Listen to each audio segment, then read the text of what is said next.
Hey there, Lily here again. Today we're continuing with Undead Unluck Episode 2.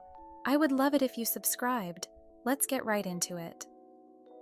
The intro scene is actually a brief flashback to 50 years prior, hinting at the fact it's probably about what happened to Undead while he was captured by the organization. We get another teasing look, this time at a mysterious pink-haired girl, who I can only assume is going to become a main antagonist because of her menacing aura. The intro plays, and we're right into the thick of it, our two main characters sailing a, probably stolen, yacht in their quest to make it to Lake Baikal. Not even a minute into their banter, and missiles are flying towards them, proving that Shen's warning was right. They'll be hunted relentlessly along their way.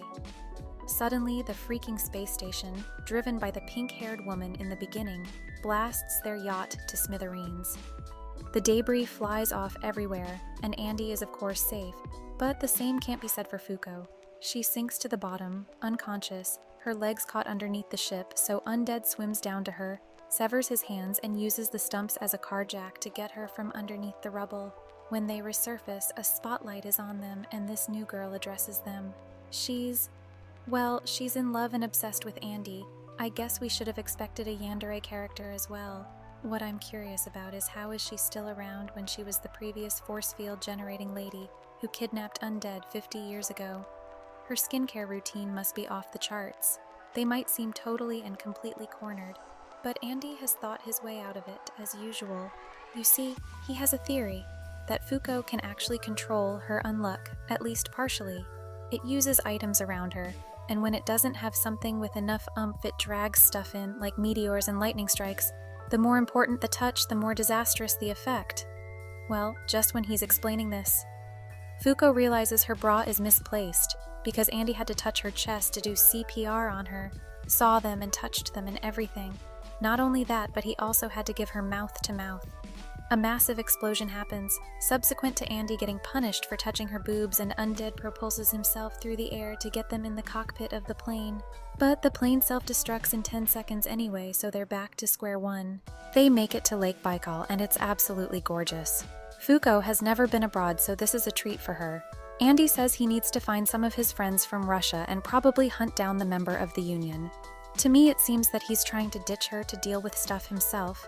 And he tells Fuko to mingle and explore, that the organization won't act around the other tourists at Lake Baikal, which I honestly find incredulous. Like last episode, they attacked Andy and Fuko in the middle of a highway. I doubt that was empty, but as she's exploring, Fuko comes across a pink-haired girl who's painting, and she's 100% the villain and posing as an innocent tourist. This smells like a trap from a mile away. They get to painting, and it's really quaint and lovely. The girl asks Fuko what she likes more, to change or to stay the same.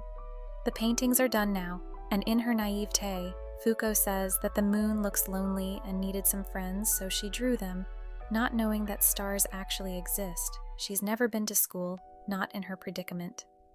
The reveal is unavoidable and swift. Fuko feels betrayed by her new friend, who lets it known that she's in fact very powerful and very dangerous. Undead shows up in the nick of time so they can fight this new opponent together. The other member of the Union they were supposed to hunt down at Lake Baikal.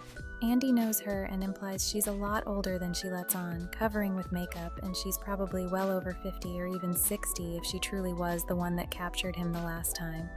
Seems this new opponent for the seat won't be an easy one. Sorry to leave you on a cliffhanger, but this is as much the anime's fault, but that just means I'm even more eager to start episode 4. Subscribe, like, and share this video, pretty please. Also, I have an Instagram now. Link down below. See you there. Lily out.